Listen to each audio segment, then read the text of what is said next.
Hey everyone! Before we get to the episode, I just wanted to give a quick apology for the length of time it's taken this special to come out. October has been absolutely insane, in a good way, but it's been so jam-packed I have not had time to edit the show until now. We actually recorded this special at the beginning of October with hopes that we would get it out early this year. We even mentioned that during the episode. Obviously, that did not happen, but I really appreciate your patience. It is ready now. I think you guys are really going to dig it. So without further ado, here is Another Miserable Podcast 2021 Halloween Special.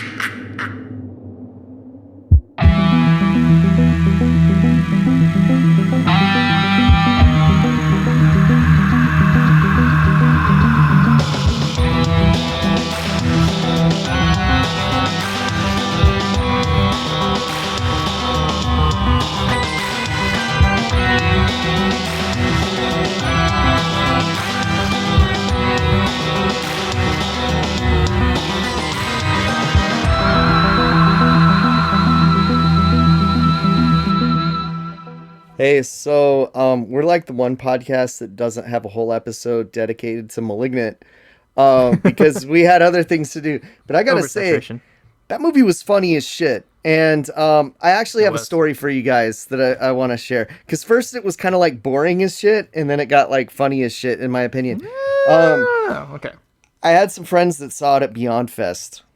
And they said that last portion of the movie, the awesome part, everyone was dying laughing, like rolling in the aisles. And this is where my question is for the listeners. Let us know, like tweet at us, email us. Do you think James Wan is self-aware enough to do that on purpose? Because I don't know, motherfucker did Aquaman. So I don't know. I think he is. I totally think he is. They gave him like millions of dollars to make this high budget horror movie, and he made the most batshit insane goofy ass movie. But for 5 minutes, did he just figure they wouldn't watch that far and he wouldn't get in trouble? Like, because it was like pretty pedestrian. Yeah, it was like rewarding you for watching the whole thing. I liked the first 20 minutes too. I felt like it was like a baseline kind of Conjuring ripoff until it went batshit insane, which I loved. He made Basket Case for the modern generation, and I applaud him wholeheartedly. He tried. It was like it was like a combination of like every James Wan movie thrown in a blender. Yeah, that's there's what like elements of Saw, where the killer almost kind of looked like Saw. Basket Case is still better. I'm just saying, in my opinion. Yeah, no, it's more cohesive. Reason I mentioned that is we're going to talk about batshit insane things that happen in shows, specifically mine. I think mine's a little more batshit insane. But we're going to talk about normal episodes doing normal cartoons that we watched growing up, doing spooky episodes that might have been a little bit out of character, or it might have just been celebrating Halloween, because this is the AMP Halloween special. Ooh.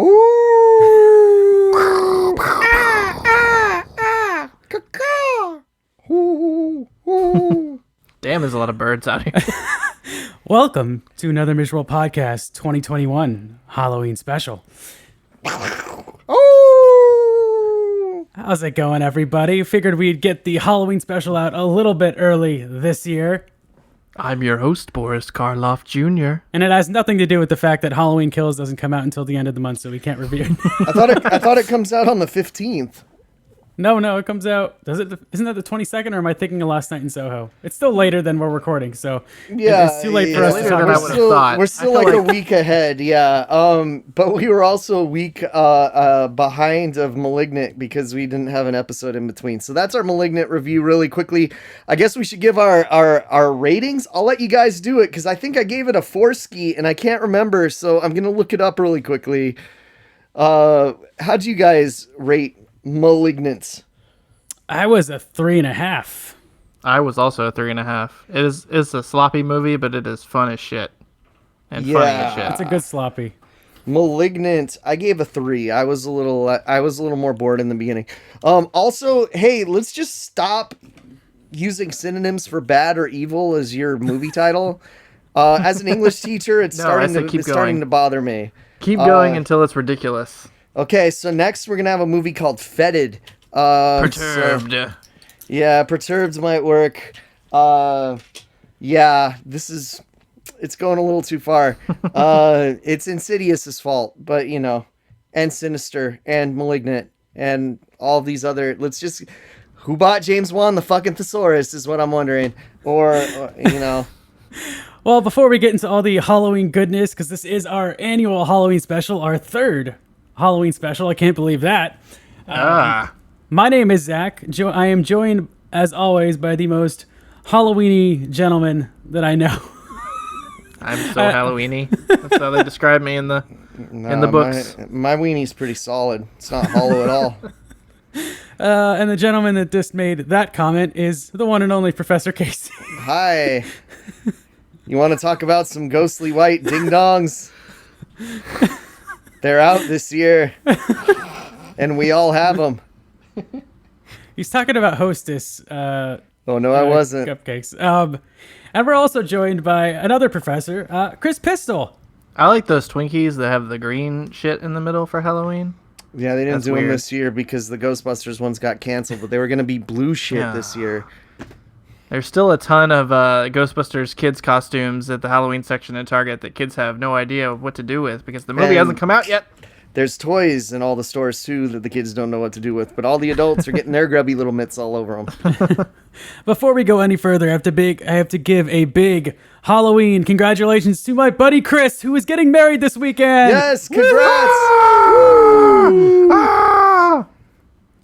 Sadly, we did not get you. to throw you a society-themed bachelor party, I know.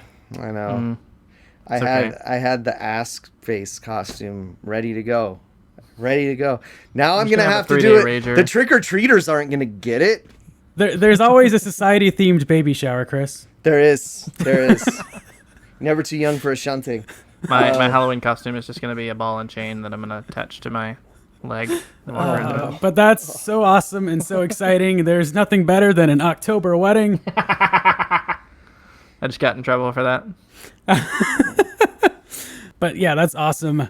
So, big congratulations to you, Kris. Super happy for you. Super excited for you guys. Congrats, dude. That rules. And it's close enough to Halloween that you can make like weird anniversary trips to Halloween themed things. So just throwing that out there.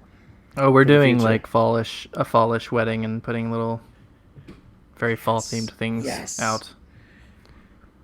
I love it. Might have some little gift bags that say trick or treat yourself. That's really cool. So before we get into our topic at hand, which is kind of scary Halloween episodes of running a cartoon series, I just kind of want to ask you guys, how has your Halloween season been so far? Obviously, last year was last year. It's cool, man. Got some good movies. Like, holy shit, Devil's Story from Vinegar Syndrome. Buy it immediately. It is the French Spookies. You need to see this movie. Okay? French Spookies. Yeah, it makes no fucking sense. Half the movie's repeated footage of a guy shooting at a horse with a gun and never hitting it. But, the other half of the runtime's pretty insane as well. And it has a mummy in it, and you're still recommending it. It has a mummy in it, and I'm still recommending it. Okay? Also, That's how you know it's good. That's how you know it's quality. Shout out to the Monster Mash cereal, which I found, and I haven't eaten yet, and Zach doesn't even have any, and I just got a box sitting there, not for him, but for me. But it's because I just opened a family box of Count Chocula before I bought it, and I got to finish that first. I cannot find the Monster Mash cereal to save my life, but I've only been checking like the one store, so that's probably you got to go to a good Target, not the Burbank Target. That's the problem. Yeah. And maybe I should check the Burbank Walmart. Big Halloween thing, big cool thing. Magic the Gathering released Innistrad, the Midnight Hunt set for October, which is all about werewolves and monsters and all kinds of shit. And it's got some really cool cards in it. So if you're into that, check it out. It is some fun stuff. Shout out to Kevin the Cool Ghoul, who has a pretty good collection. Have you guys checked out any cool haunts yet, or done any kind of Halloween festivities? Dude, I'm so busy. I haven't done shit except watch movies and look at magic cards. Apparently, I showed Melody one of my favorite October movies, is Something Wicked This Way Comes, and she really, really, really enjoyed it and was genuinely creeped out by it at points. I got Byron to watch Trick or Treat with our commentary on it, which you can find on YouTube. Yeah, thank you, Byron, for checking that out, buddy. And Zach, For a split Zach will second, I was retweet like- a link. Zach will tweet a link because they put up a new version of Trick or Treat on YouTube like a month ago, and it's like perfect quality, like amazing. And I wish They we did. I had saw it. that. That's awesome. Yeah, I For- wish we had for a it when we split did ours. I was like, when the fuck did we record a commentary for Trick or Treat? And then I remembered it was the Trick or Treat. I Yeah, forgot we did last that. year. Last year for Halloween, yeah. I have checked out a couple Halloween events around town. Wanted to give a shout out to the Mystic Museum's 40th anniversary Evil Dead exhibit. Nice. Which they've done an Evil Dead exhibit before, but this is a little different. It's cool. They have there's kind of like a movie theater scene set up with like zombie corpses and seats, and they have a screen projecting kind of scenes from Evil Dead. And one of the cool things they have going on is they have a little scavenger hunt thing where they've hid some numbers around, and you have to find the numbers. And they have like a facade of the cabin in this exhibit, and if you find the numbers, you can kind of open the cabin door, and a surprise awaits you. I will say the surprise is a little meh, Underwhelming. but yeah, it's a little underwhelming. But It's just a picture of Bruce Campbell giving you a middle finger. no, that'd be awesome. No, the whole exhibit is cool though. They have like Ash's car, and you can like press a button, and smoke comes out from underneath it, and you can take pictures. Like There's you're huffing the exhaust. Like, There's like a chainsaw that you can put like your hand in the table, and it looks like your arm is cut off, and take a picture there. Really cool. good photo ops, lots of haven't- cool props and made stuff my like way that. out I to saw- Burbank. I saw this exhibit too on your Instagram, Zach. I did post a little on my Instagram. Yeah, Yeah, way to post it on Twitter so I can see it, asshole. when I'm getting a new iPhone, and I'll have better picture taking quality, so I'll post more on Twitter after that. Oh shit, you're getting an iPhone? I am. Oh my god, I can finally message you on my computer. I'm looking to get that. I'm looking to get that Pixel 6 when it drops. So I'm gonna Our have friendship some is about to amazing get way more photography. intense, Zach. Yes. Oh yeah, Casey's all about the Pixel. Yeah, Pixel 6 coming soon. I'm hoping. Fingers crossed. So yeah, my goal is this year is to try and do like some cool Halloween thing like every weekend. I'm going to Not Scary Farm this weekend, which besides living in Southern California, what was that face, Kris? Oh, that was an intention. Oh, okay. I thought it was like a really bad reaction to Not Scary Farm. Oh no, I love Not Scary Farm.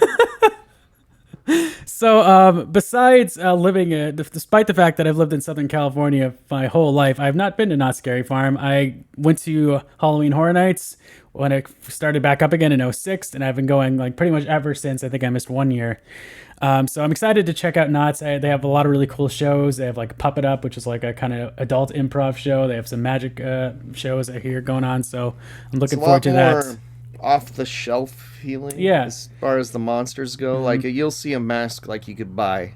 Yeah, And that sure. sometimes that takes you out of when you're a mask nerd like me, that takes you out of it a little bit when you're like, oh, that's the Distortions Unlimited Fester mask right I appreciate the creativity of some of their mazes. I know one of them that's been there for a few years is called Dark Ride, and it's like a maze that's set inside like an old like carnival ride. That's like the setting, which is a great idea. And they have one that's like the haunted version of the minecart ride, so it's in the space that minecart.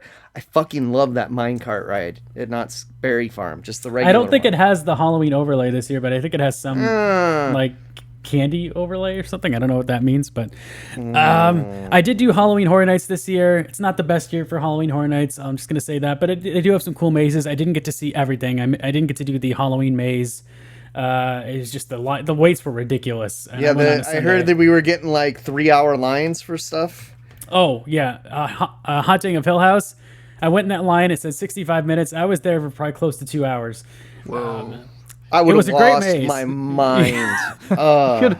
You could watch a movie in that amount of time while you're waiting in line. Yeah, it was, and my back was acting up, so it wasn't fun. You But could have watched Halloween while you were waiting in line. Yeah, except your phone would run out of battery before the ending of it probably, and then you wouldn't. You wouldn't be able to take pictures. Again, all once again, Casey shows that he doesn't have an iPhone. No, I've got a Pixel. It's all right. So Zach, did you see our good homie Trevor? Did he chase you around with a chainsaw? I think he was up like at the front scare zone, and I went in for early entry before that scare zone started, so I didn't really see him. So no, I did not see him. So in closing, Zach fears Trevor. Just like in Strip Club the series, available on YouTube. If you're listening, Trevor, I'm sorry I missed you, buddy. I think that mask thing for Not Scary Farm about how they just have like store-bought masks is even scarier because you don't know if this person actually works there or they're just a psycho that infiltrated the place. There's been times when Universal half-asses it and goes that route too, but not recently. Pre-2006, when right before the hiatus, off-the-shelf city. Rubber masks you could buy at Spirit Halloween. And it's just like, oh, come on. Or, goth kids dressed like vampires on the Buffy maze, just going, reaching at you and going, ah! It's like, okay, cool. When I worked at Halloween Horror Nights, I worked on the tram, and that is like the definition. The tram is like the definition of like, okay, what extra costumes we got lying around? We can just throw some shit together. Hey, the tram, the one baseball clown. Okay, doesn't make sense, but that's what we got. One literal ride that has claimed lives at Horror Nights. The tram. I really wanted to do the tram, but like the wait just got too long at a certain point, and I just didn't want to deal with it after that Haunting of Hill House wait. But I will say the maze Haunting of Hill House was probably like one of the best, like as far as scenery and stuff, best mazes I've seen at Halloween Horror Nights. Did you go on the Crimson Peak one?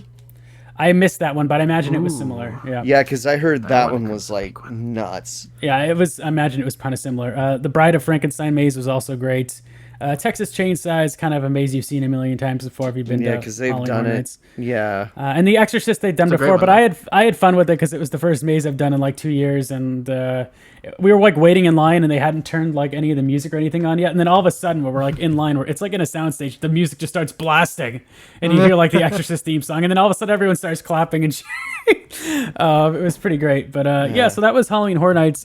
They had also a really awesome scare zone. It was like sirens of the like Silver Scream Queens, and it was like the like female leads of like Golden Age, Universal black and white horror movies, and you had like a female wolfman and like a vampiress, things like that. It was awesome. Not wolf woman, female wolfman. Female wolfman, not wolf woman, werewoman. Sorry.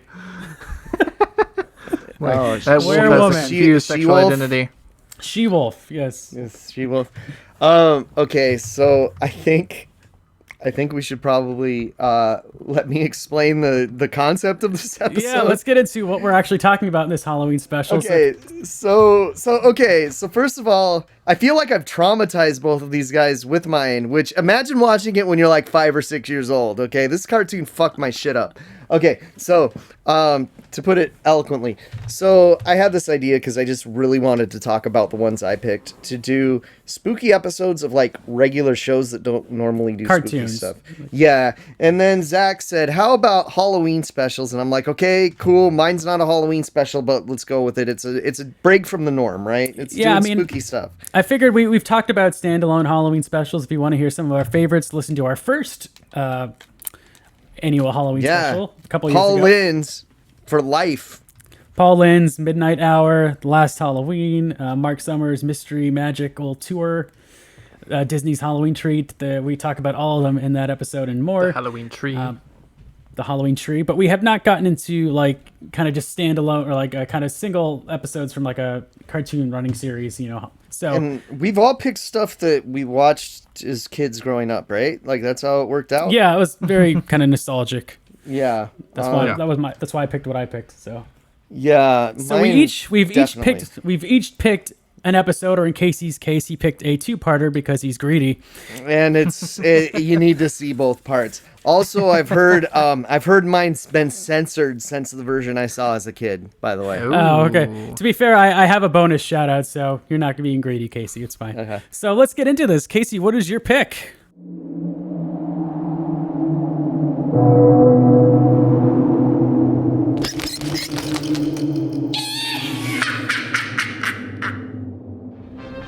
No! This can't be happening to me!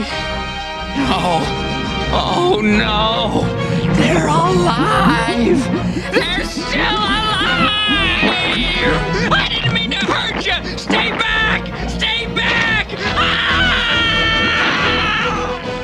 Okay, so these guys have never seen G.I. Joe before. No. And if you haven't, This was a weird introduction to G.I. Joe. Yeah, so I should probably explain it a little bit. Okay, so there are these 2 episodes. If you go to G.I. Joe on Tubi, they're the last 2 episodes in season 1, so you can watch this for free. It's also on YouTube. Were they actually the last episodes of season 1, or are they just they're really weird with where they say the seasons are. That's not really accurate, but in their case, I was gonna say 55 episodes is a long ass season. Well, most Most seasons were 65 at the time, Holy but crap. they're including miniseries that weren't really part of the season as part of the okay. season, all this weird stuff going on. So, but that's how you find it nice and easy on Tubi. Just go to the end of season 1. It's called There's No Place Like Springfield, Volume 1 and 2. Okay. G.I. Joe's usually a normal ass Saturday morning kind of style cartoon, even though it was on weekdays. Okay. It's about G.I. Joe fighting Cobra. It's what you would expect when you hear about G.I. Joe. They never even go into like family lives of characters, really, unless like one of their like family members is a plot device getting kidnapped or something. Okay. So we never see beyond them being like G.I. Joe people usually. Okay. This episode is mind fuck. And it was a mind fuck for 5 to 6 year old me. Okay. It was pretty nuts. Okay. So first of all, this episode, this 2-parter is written by Steve Gerber, legendary horror comics writer, wrote a lot of Man-Thing comics, created Howard the Duck for Marvel because he was a spinoff of Man-Thing. So he debuted in a horror comic as this absurd, goofy character. Nothing like the Lucasfilm piece of shit movie. For those of you that don't know, Howard the Duck was awesome in the comics. But anyway, he wrote these episodes, and it starts with so Shipwreck, who's like your sailor guy, you know, with his sailor costume, and Lady J, they go to save a doctor from like a Cobra Island. Okay. And he imprints a secret formula in Shipwreck's brain that can only be released by saying a secret word, just in case Cobra kills him. First of all, Saturday morning cartoons, you weren't allowed to fucking kill people. This 2-parter kills people like a lot. True. Okay. Also, so of course the doctor disappears. Shipwreck gets knocked out. Cobra storms the island and attacks. And then Shipwreck wakes up years later. And he has a family that he doesn't remember. He's got a home. It's like that Talking Heads song. This isn't my beautiful wife. How did I get here? That's practically dialogue in the thing too, as well. Pretty much. And he doesn't know anything about what had happened, but apparently Cobra was destroyed, but not after they sunk the G.I. Joe base and killed a bunch of people that were on the team, including Lady J. Some of the Joes hate him because of this. Some of them just run a car wash for some reason. And some of them are his business partners. And he's living life where every once in a while he gets close to figuring something out that's happening, and he gets knocked out and interrogated in these horrific torture scenes where ghosts fly around the room and they're trying to get these secret formulas out of his head. And then every time that happens, he wakes up and thinks it's a dream. Okay, so this is really weird. First of all, this isn't like a G.I. Joe and Cobra battle. This is a really cerebral, torture-based exploration of survivor's guilt, almost, on a Saturday morning cartoon or weekday morning cartoon for kids. Okay. Yeah, I'll be honest. Like, I spent the first 22 minutes, the first part, wondering why you picked this case. It doesn't get really crazy until part 2, but then it gets nuts. So a lot of this was based on The Prisoner. If you guys have ever seen that show, it's kind of similar to this. If you've never seen The Prisoner, it rules. Watch The Prisoner. Okay. And one of the greatest theme songs in television history, by the way. Just a banger. I can certainly see how this would like mess up a kid, though. Okay, so like whenever Shipwreck defeats one of these people, they melt down in this horrific melting body horror process. That some of the scenes of the meltdowns were cut off of this version you guys are watching. They removed some because they were too much for kids back then. Okay. They removed what? What were they? Some of the meltdown scenes. I walked into the kitchen. I walked in the kitchen for 10 seconds. And when I came back, he was staring into the car at the guy melting and screaming, "He's melting! My God, he's melting!" And I was like, Good times. What just happened? Okay, so again, not normal for G.I. Joe to have motherfuckers melt. Okay, I was perturbed because they end part 1 with like these dudes turning into like a blob monster and getting like consuming him and rolling around, and you're like, oh shit, what's gonna happen? And then part 2 opens and they roll up to the surface and they just let him go. this blob disappears. So not only are these people turning into blobs, Yeah. these are your friends from 54 episodes before this worth of stuff turning into these blobs, okay? And so, yeah, that's pretty crazy. Then the second part, things start to unravel, right? Like he starts to find out about the plot against him. He starts to find out that even his wife and kid are fake. And they're synthezoids, which is where another large cut comes in because he goes home and his family's trying to kill him. His wife has him at gunpoint. His daughter, you can only see it in a few frames because a lot of it got cut out. She's holding a rocket launcher, getting ready to shoot her dad with it. It's kind of... I laughed my ass off at that. Okay, so there's an extended shot of her aiming the gun at him and saying some stuff, and then her meltdown scene wasn't in the episode. You might have noticed they only showed the mom, right? Yeah. They showed the kid melt in the original airing, and they're not allowed to show it anymore. Aww. Okay, so yeah, maybe on a YouTube version you might be able to find it uncut, but apparently when they started running it in syndication years later, those scenes were cut. The DVD versions, the scenes are cut, so those scenes might be lost. Yeah, but they existed. And they wrecked my shit as a kid. These meltdowns were horrific, okay? And so it turns out that it gets a little dumb because Snake Eyes figures... I'm sorry, Shipwreck figures out that it's fake because he goes and washes his hands and face and all the gray hair comes off. So so we're to think he never tried washing his hands or face. He never took a shower. This. He never took a shower. Yeah, and it's supposed to take place over days, okay? But he eventually finds out his friends aren't dead. He eventually finds out that his talking parrot, was okay. God, I wanted to smack the heck out of that parrot. Oh yeah, Polly's a piece of shit. Everyone hates Polly. That was like Gilbert Gottfried with a terrible cold. Like, yeah. No, okay, so every Saturday morning cartoon has a horrible character that Kevin loves. And so like Orko for He-Man, or Uni for the Dungeons and Dragons cartoon, Snarf for Thundercats. Polly was kind of that character for this show. So Kevin, if you're listening, I know you love Polly. Don't even try saying that you didn't, okay? Probably his favorite character, but you know what? Kevin agrees with me that Doug fucking sucks. So I love you, Kevin. And he's the only one. No, I've been having lots of people in private say, Casey, right. Sure you have, Casey. Sure you have. And show me the DMs, sir. No, there's a lot of dick pics involved. It's not gonna work. So, did you name the episode? Because there's no place like Springfield, part 1 and 2. Parts 1 and 2, yeah. And I thought we were gonna get a Simpsons crossover. I was kind of disappointed in that. So there's like 3 G.I. Joe episodes that I recommend to people, and these are 2 of them. The other is called Cold Slither, and it's where the Dreadnoks, that are like the evil punkers that work for Cobra, start a heavy metal band that brainwashes people. And it makes a lot of the Joes start like tripping balls while they listen to the music, and it's hilarious. One of the best episodes of the show, but it wasn't really spooky or creepy. This kind of gets to you once you get to the second part. It's a little kind of whatever until you get to the last like 2 minutes of the episode. Some may call it the Malignant of G.I. Joe episodes, but then it gets nuts, just like Malignant. So my friends, I highly recommend it. I'm interested in seeing what you guys I think I just sense confusion from you guys that have never seen a regular episode of the show. I don't think this is the episode to watch if you've not seen G.I. Joe, because I don't think it's going to have the impact. Like, if you know those characters and you see them melt, then yeah. But for me, I didn't know anybody, so I didn't. When I saw people melting, it didn't really affect me. My question for you is, it seemed weird watching it on its own, but imagine how weird it was with that context where 54 episodes were nothing like this, and then this is what they just drop on you out of nowhere when you're hoping to see the episode where the Dreadnoks sing songs that hypnotize people.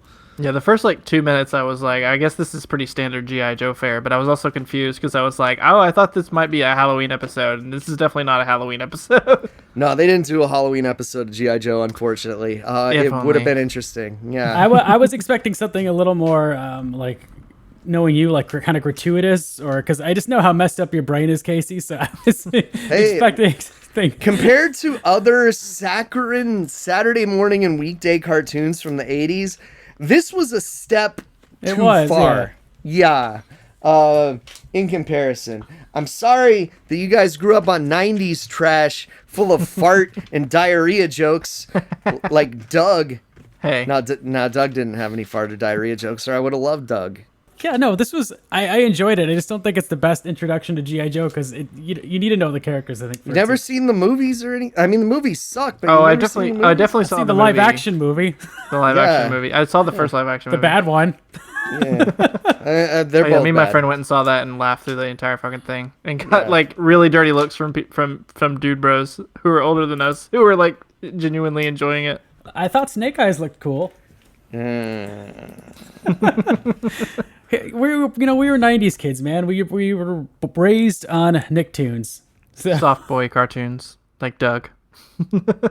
So we have G.I. Joe. There's No Place Like Springfield Parts 1 and 2. That is available on Tubi. The last 2 episodes of Season 1. Check it out. Let us know what you think. It was interesting for sure. And all this other stuff we're going to talk about is on Paramount Plus, which apparently has like everything. Like, wow, there's a lot of Arnold's stuff on on Paramount Hulu. Plus. If you don't have Paramount Plus, I did find Shipwreck a little whiny. I'm be honest. Okay, a little bit. first of all, you fucking picked Doug and you're going to call Shipwreck whiny? He wasn't whining like Shipwreck was in this episode. Okay, we'll get to it because every episode of Doug is based on 2 things: him being afraid of something or him being sad about something. He is Caillou as a teen. Thank you. Should we talk about Doug or you want to do Hey Arnold? Let's do Hey Arnold.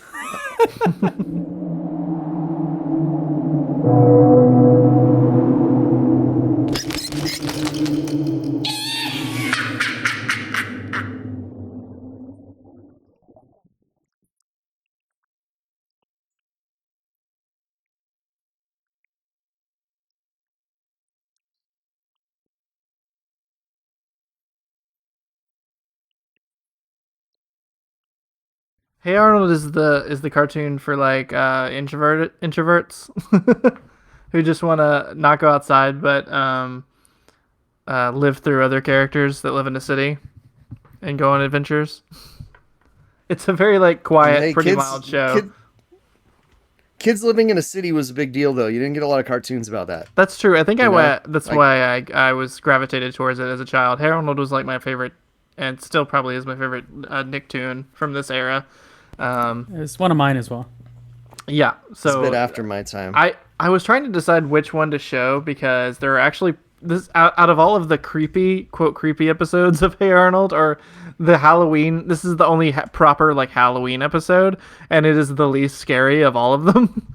There's Yeah, no, there are some there's some good kind of scary episodes. There's a good Anything that shouts haunted- out Orson Welles. Come on, Orson Welles shout-outs are great. there's a good haunted train episode that's pretty creepy. There's a great episode with a talking statue that's that gave me fucking nightmares. Oh, right. There's I remember that. a Forgot about that that goes one, yeah. I remember the Cheater. I just remember the train one, the ghost train was My pretty favorite good. was my favorite kind of spooky episode of Harold was the Four-Eyed Jack ghost episode in the boarding house. Yeah. Where they There's look for a ghost. Weazened. That's a good one too. There's anyway, there's a lot of creepy good episodes of Hey Arnold, but this is the proper Halloween episode, which decides not to go the intense creepy route, but goes more the sort of fun mischievous route. So this basically is sort of a modern day revisioning of the classic Orson Welles War of the Worlds broadcast. This supposedly happened in the 1930s. Where Orson Welles did this reading of War of the Worlds over the radio and was so intense and such a good actor that so many people thought that it was a real news bulletin is what they were hearing and thought that aliens were landing outside. And we get, of course, we have to get Maurice LaMarche into the studio to do his Orson Welles impression as this big-headed newscaster who's kind of feeding into the events that are happening in this. Guy built a career out of it, basically. But basically through just a couple of hilarious misunderstandings, what I love about Hey Arnold is that usually the adults are like viewed as morons or overactive imagination fueled crazy people who overreact to everything, and the kids are always the rational ones. And through a series of funny misunderstandings, the adults think that aliens have landed, and the kids that are dressed up in costumes are running amok as aliens. Can we shout And out that's that pretty much the Halloween episode. party that the adults had?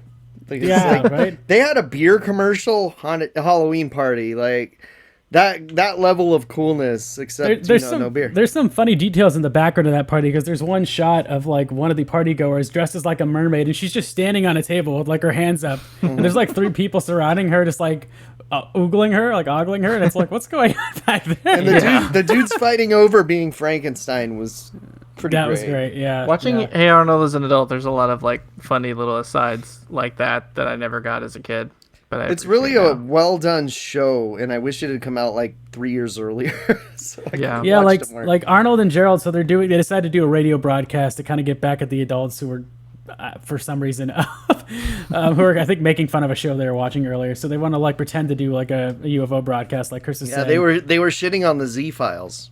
So they do this Oh, radio yeah. broadcast on the roof, and they have like a bunch of sound effect stations set up and like 8 different microphones. I'm wondering where they got all that equipment. I mean, Arnold clearly has like a secret stash of money from selling Yeah. weed, I'm gussing, because that's how he Probably. affords his intense like little studio apartment that he has. I always figured he had some kind of trust fund because of they paid his mom for the birth defect. Like she was exposed to some kind of chemical that made his head like that. Because that head had to hurt coming out. Is what I'm saying. I don't know. It depends on which direction. If he just tilted his head to the side, it'd come out. Might come out sideways. easier. Probably wouldn't have been okay. Or his parents like seemingly mysteriously passed away, so maybe they just left him a buttload of money instead of It's becoming basically Batman. Bruce Wayne. Yeah. Instead of becoming Batman, he just becomes a chill dude who lives in a sick ass apartment in New York. It's pretty So nice. so tell us about the rest of the episode, Kris. Oh, just one hilarious misunderstanding out of another. The local water tower gets mistaken for a UFO. Why these adults don't realize that there was where the water tower once stood is now a UFO that looks exactly like the water tower. I don't quite understand. I just love that the kids can't take their costumes off because he used like latex house paint instead of latex makeup. Yeah, good times. Until it gets wet, then it comes right off. Yeah, not really what would happen there. Yeah. We almost have a child murder where Helga's Yeah! father is like about to ready to strangle his daughter in front of And live they use the television. word kill, which they try to not let you use now, actually. I love She saved it the last minute.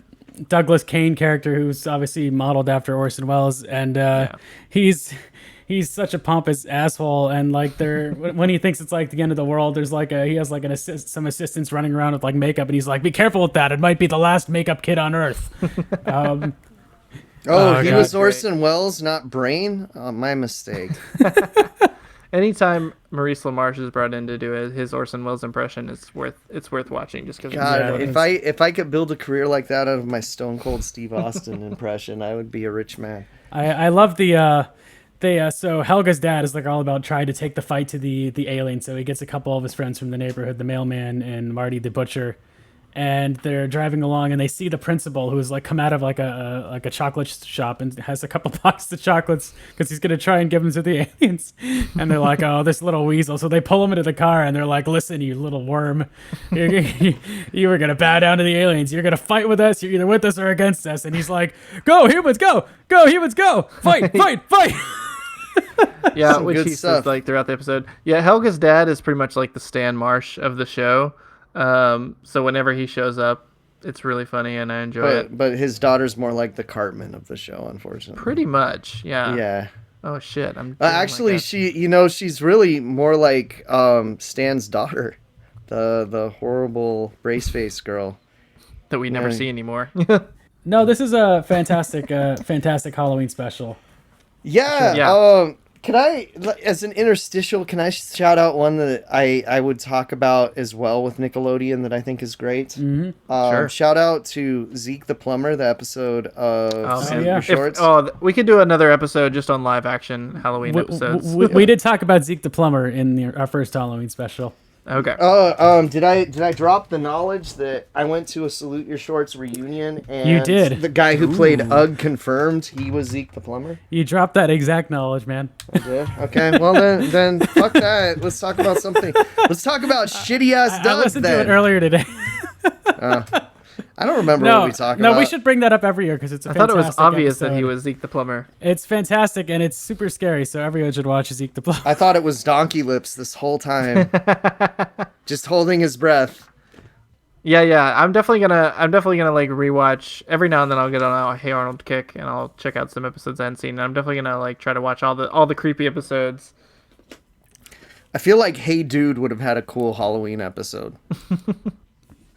Oh, actually, I remember Hey Dude's Halloween reference where one of them tried to dress up like a horror character to scare someone else, and they had Freddy, Jason, and Leatherface combined, but they still screwed it up because they did a handsaw instead of a chainsaw, so they were shitting on the person like, no, Freddy wears a glove, Jason wears a mask. It's Texas Chainsaw Massacre, not Handsaw Massacre, you dumbass. Good times. They didn't say dumbass. You weren't allowed to say that. Yeah, so we have two great picks, and then we have Zach. And we have the best pick. Okay, so I gotta say, it had a cool ride in it, Zach. I'll give you that. thank you.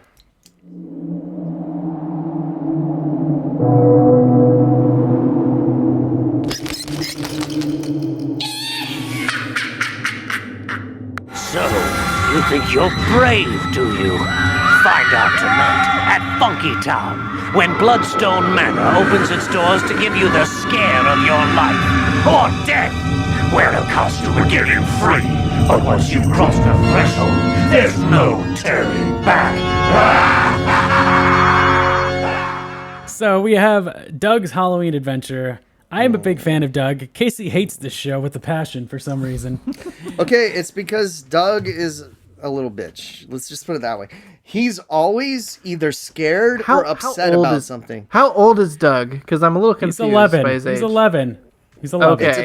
It depends on if you're watching Doug or brand spanking new Doug. I No, definitely it's- was not sleeves. going because I always thought Doug was older because he always seems to be like doing shit on his own. I thought Like, he and was his supposed to friends- be in high school, not middle school. Yeah, No, his he's in friends are middle always school. he and his friends are always like going off and doing shit on their own without any adult supervision. And I definitely wasn't allowed to do that shit when I was 11. So No. I but- wasn't allowed to go to a theme park until I was 37 years old.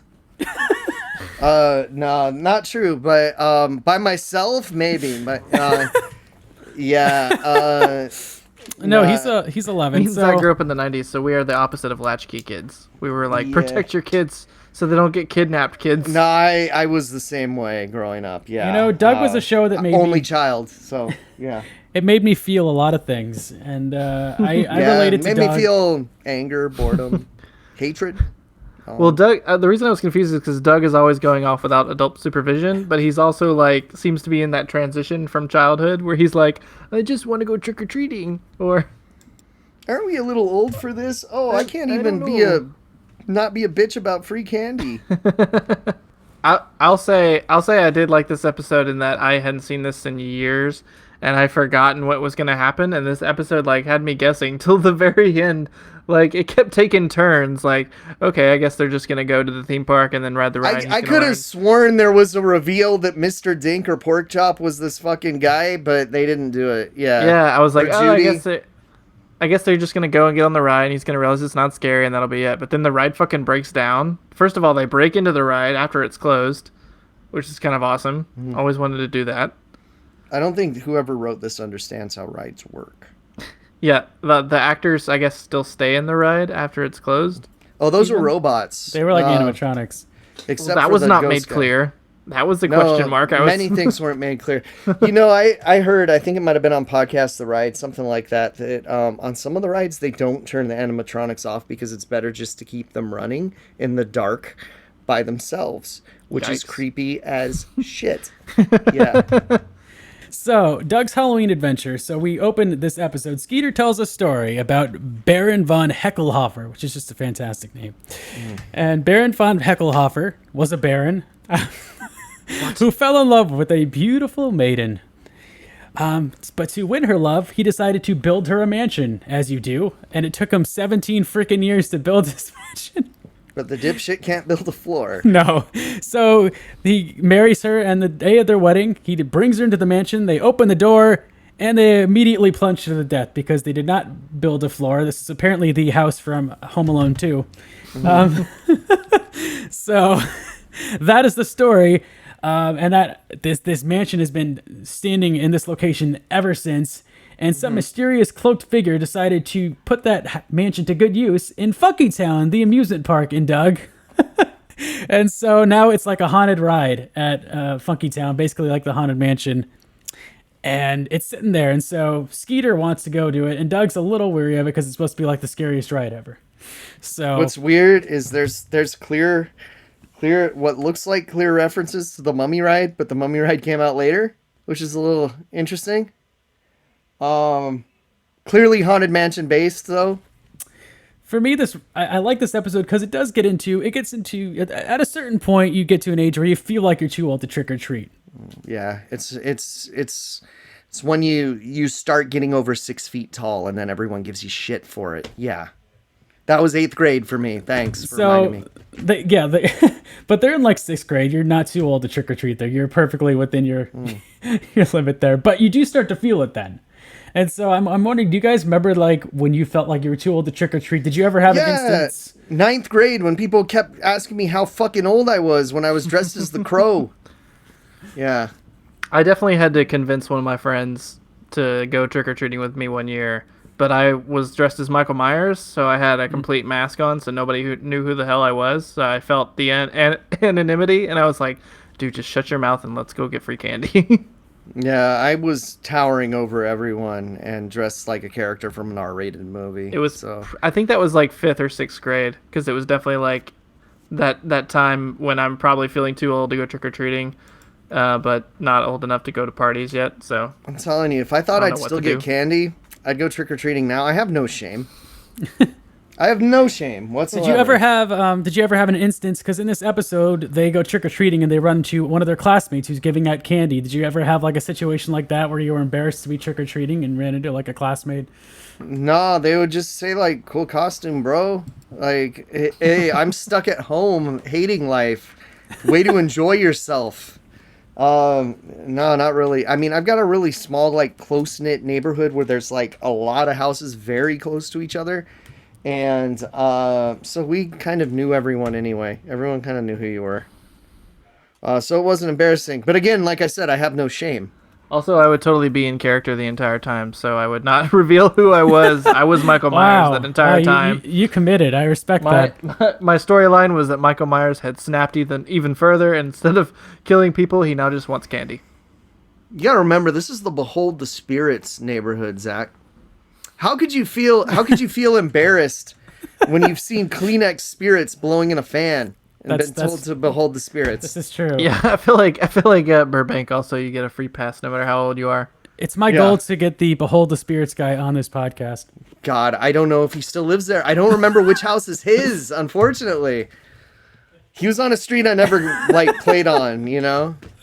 If you want to hear that story, listen to our last Halloween special. It's a great story. Kris, if you were in character as Michael Myers, why would you say trick or treat? Because he doesn't talk.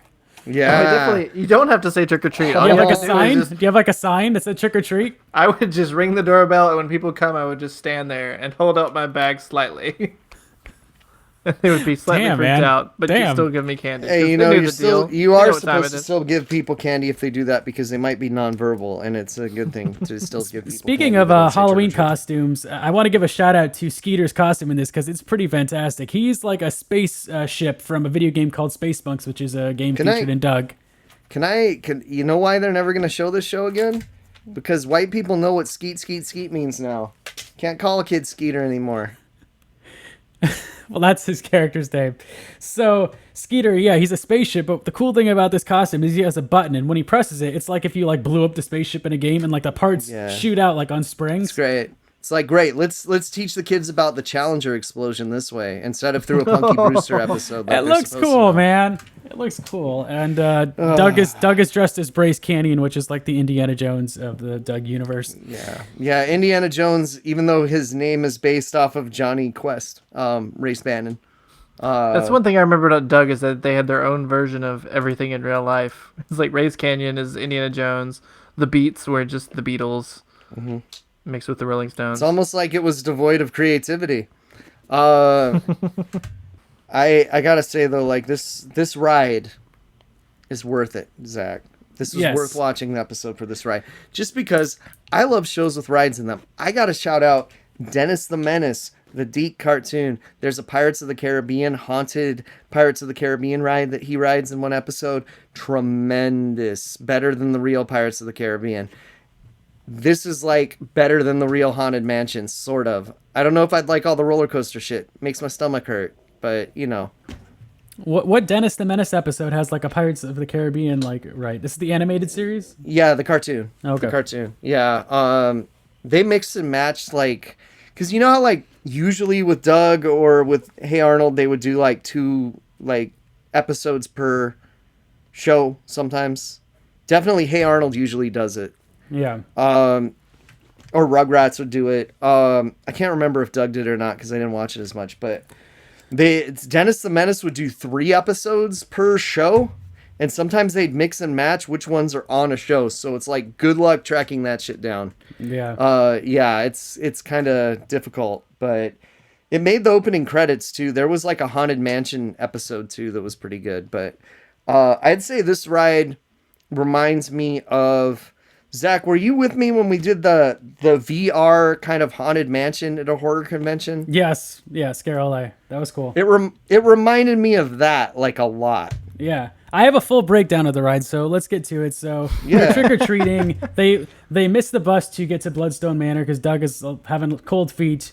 His hat flies away, which we'll get back to later. But then Doug's love interest, Patty, also known as Nails on a fucking chalkboard. Jesus Christ. I remember her voice being annoying. Nowhere near as annoying as Shipwreck or that freaking parrot. I'm just saying. First of all, Shipwreck is Don Johnson, bro. Not Okay. really. He played a different character. Was Don Johnson Actually, going through puberty while he was voicing that? Possibly. No, Don Johnson actually played a different character in the movie, but Shipwreck's kind of based on a cross between him and Jack Nicholson. Okay. So Patty and her dad give them a ride to Bloodstone Manor. And so the Phantom of Bloodstone Manor is this dude in like a black coat and he has he's like got like a green kind of ghoulish face and red eyes. Yeah, but you know, it's weird when he has green skin, but Roger normal. So they're at the front of this long ass line, but the park is going to close in 15 minutes. So they shut the line down. All of a sudden, this huge line behind them disappears in like half a second. But the doors Everyone of this evaporated. the doors of the ride mysteriously open. Roger decides to join them after clowning on them earlier in the episode. And so they go into the ride, and the ride opens with basically the Star Wars trash compactor scene. So the Phantom dude that we mentioned earlier, he appears and is, like, welcome to Bloodstone Manor. And then they're pushed towards the center of this room where there's like a bottomless looking pit with like spikes. And they're pushed towards this pit, which would be freaking terrifying in real life. But it turns out that it's just an illusion. It's like mirrors. No wonder mirrors. It's a glass floor. Yeah, a glass floor. I have a question about this ride, and seems to be like it would take people. No wonder the line is so long, because it would take you forever for one person to get through this ride. It seems to take them like they're just moseying through. At one point, they sit down at a table. It's like, how long does it get to get people through this ride? Yeah. So they're ushered into like a dining room scene, and they sit down, and there's the Phantom Ghoul is like, how about some salad? And there's like iceberg lettuce balls sprout like eyeballs and mouths and scream. And then the chairs wrap them up and they drop through the floor into this long ass slide.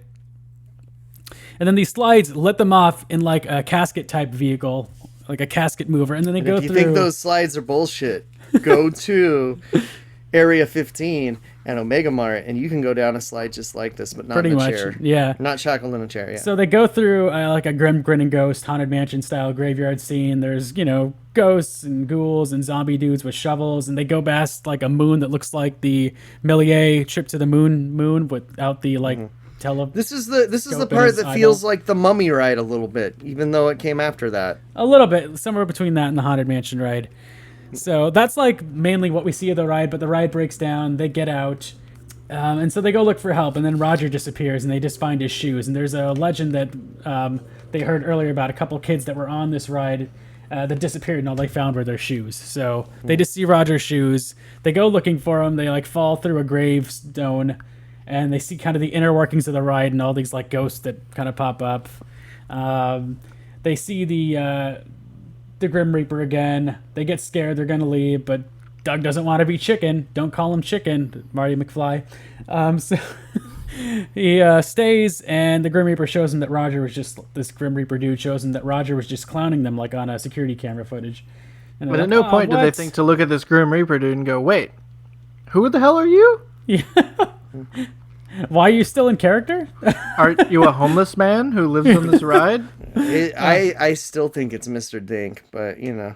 So they decide to use these special effects underneath this ride to scare Roger, and then like they project their big faces, and they're like wearing phantom cloaks themselves, and they scare the crap out of Roger. And then they walk out of the ride, and the Grim Reaper dude is with them, and they're laughing, and he gives Doug his hat, and he's like, here you go, I have something for you. And Doug's like, wait, what the fuck? Like, who are you? And he puts on his nice voice for like one line. His like voice You just can like call changed me completely. Baron von Heckelhofer. And he like swirls around, and like cloud of smoke, and disappears. Same thing happened to me with last time I rode the Haunted Mansion. It's fucking weird, man. First of all, Real G would have let Roger die. Just saying. He deserves it. Also, Skeeter would never be friends with Doug in real life. He'd be hanging out with Chalky. That's what someone said on Twitter. Chalky. Chalky was a different kid. Chalky the Chalk. Anyway, I think this is a really fun Halloween special. I think it's kind of overlooked. So if you have not seen it, it is available through Paramount Plus. I forget what season it's in. Maybe the fourth season. Season 4? Also on YouTube, which is where I watched it. It is up on YouTube. I think it's the fourth season. Really fun Halloween special. On YouTube, it's called like Der Dog. Doug will always have a warm place in my heart, and it just hits me, it gets me in the feels. It takes me back to being in a kid. Maybe it's just the music, but I don't know. I've always related to Doug's plight of being an awkward, preteen. Who's the voice actor who voices Doug? He does it's the same guy that does Futurama, Futurama. Yeah, Billy West. Billy West. It is weird how long I've been listening to Billy West's voice. He also voices Roger. And Stimpy. And then he eventually ended up doing Ren, too, when they pushed John Kay out of the show. Yeah. Yeah. So I wanted to give a shout out to one other Nickelodeon Nicktoon Halloween special, and that is the Angry Beavers, The Day the Earth Got Really Screwed Up. It's been a while since I've seen this. It is a really fantastic kind of send-up love letter to 1950s B-movie sci-fi. I want you guys just to look up this title. If you're at your computers, look up The Day the Earth Got Really Screwed Up, Angry Beavers, just to see, because it's not just, Angry Beavers is pretty standard kind of Nicktoons animation style, but this combine that with like the animation from like something like, say, Archer. Yeah. And because they had to have regular people when they normally didn't have regular people. So the plot of this is Dag and Norbert are trick-or-treating the day before Halloween, and they're dressed up as like characters from their favorite actor, B-movie actor Oxnard Montalvo. One of them is dressed up as Oxnard Montalvo, B-movie sci-fi actor, and the other is dressed up like a monster that Montalvo faces in one of his movies. Dag, he's dressed up like a giant severed like thumb or toe, and it's great. So they stumble upon his house, and they go in, and his house is all these creepy like monster statues, and he has a servant, a manservant, whose name is Man Servante, which is just hilarious. And as they're walking through all these statues, their eyes start to glow green. There's some really creepy ones. There's like one that looks kind of like xenomorphish. There's like a golem. There's like a kind of Q the winged serpent sort of creature. There's lots of creepy monsters. And the servant himself, Man Servante, is pretty spooky. But they finally run into Oxnard Montalvo, who's just like a dunce and he's there with like basically the stereotypical love interest that you would find in one of these B-movies, sci-fi B-movies, along with the scientist, of course. And I don't want to spoil everything because there's just a lot of really great jokes there. But basically what's going on is there was like an alien parasite that crashed crashed nearby, like near Montalvo's house a while ago, and he's been dormant. But Dag and Norbert, apparently their like memories of Montalvo's work is feeding this creature and energizing these monster statues that are in Montalvo's house and bringing them to life. And so you get a lot of really fun kind of monster scenes. Almost reminds you of Scooby-Doo a bit, with them kind of running around and causing chaos. And it's just some hilarious gags. There's like a scene where one of the monsters invades, I think, the basement, and so Montalvo tries to fight back. His love interest like tries to escape and goes up the stairs, and Montalvo grabs like a bookcase, and some books fall on top of his head so he can't see, and he throws the bookcase, and you hear a crash, and you hear Montalvo go, "Damn, missed!" And you cut to where the bookcase went, and he just like hit the damsel, and she's just like crumpled beneath this bookcase. Good stuff. It's really hilarious. So I don't want to spoil anything else, but I highly recommend watching this. I think it's on Paramount Plus. Yeah, it's fantastic. You guys will dig the hell out of this. It's such a gem. So that is Angry Beavers, The Day the Earth Got Really Screwed Up. All right, everybody. So before we head out here, I guess we should plug the social media here. So please follow us on Twitter, twitter.com/AMP Horror. Subscribe to us on YouTube under Another Miserable Podcast. Guys, where can they find you? Casey, where are you at? Like, find me at Lucha Gringo. But look, I'm going to tell you right now, don't be a weirdo if you are trying to friend me on Twitter, because I had to turn someone down because they were Oh, weird. man. Kris, where can they find you? I am on the Twitter at Kris Pistol, Kris with a K and Pistol with a E. Also on Letterboxd. Do you accept weirdos, Kris? I'll accept all you freaks and weirdos and Okay. strange Okay. people. Oh, hopefully that guy doesn't follow you now. Okay. And you can follow my personal Twitter, twitter.com/earth2zak, Z-A-K, also on Instagram and Letterboxd, same URL, same handle. And follow our homie, the Cool Ghoul, on YouTube. Look him up. Cool with a K. Ghoul spelled normally. And he just released his second video. He's about to drop his third. Good stuff. Yeah, Cool Cool so Ghoul check Radio. it out. Yeah, he's our homie. So we've got to plug that. Also, if you're in the mood for a good horror movie on the Halloween season, you're looking at the wrong place. But if you're in the mood for a kind of okay Halloween movie for the Halloween season, check out The Bates Haunting on Tubi. My friend Byron made it. Hell yeah. And if you're interested in being a guest on the show, if you have something you'd like to promote, or you just want to talk horror movies with us, if you have something you'd like to recommend to us, a discussion topic, anything like that at all, please write us at anothermiserablepodcast@gmail.com. We'd love to hear from you. We just had an awesome interview with Steve Rosinski, the director, star of Carousel. Fantastic movie. Check out Carousel 2. Support Steve. Support independent filmmaking. Buy it on his website, Silver Spotlight Films. SilverSpotlightFilm.com. Yes. It's it'll take you to a big cartel where you can also order the card game for Carousel, which apparently he's got a lot of shit from the second movie that I haven't watched yet because I didn't recognize a bunch of the stuff. So watch part 2 before you buy the card game. That's cool. Yes. All right, everybody. Thank you so much for tuning in. Hey, Kris, I gotta ask. So you've moved out. How did Boris and Vincent take it? You moved into a new place. You know, they've gotten their own new place together, and I think they're going to start a sitcom together. So look out for Vincent and Boris on TV Land coming this fall. My Two Dads, the remake. Yes. I don't know which one's Paul Reiser and which one's Beard Mullet Guy. Okay, I'm writing this idea down right now. Vincent Price and Boris Karloff get a house together.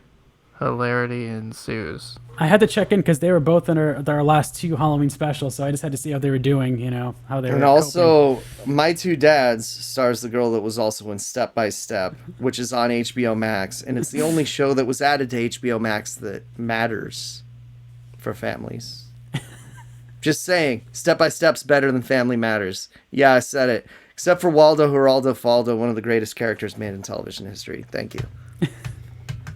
All right, I hope you guys are enjoying the fall, October, Halloween season. It's the best time of the Happy year. Halloween. 80 Go degrees Go today. watch the Family Matters that has the Bushwhackers in it, okay? I hope you continue to make the most of it. Just be safe, wear a mask, and yeah, If you're listening to this on Halloween, well, happy Halloween. Yeah. Way to not have better shit to do on Halloween. Keep it spooky, everybody.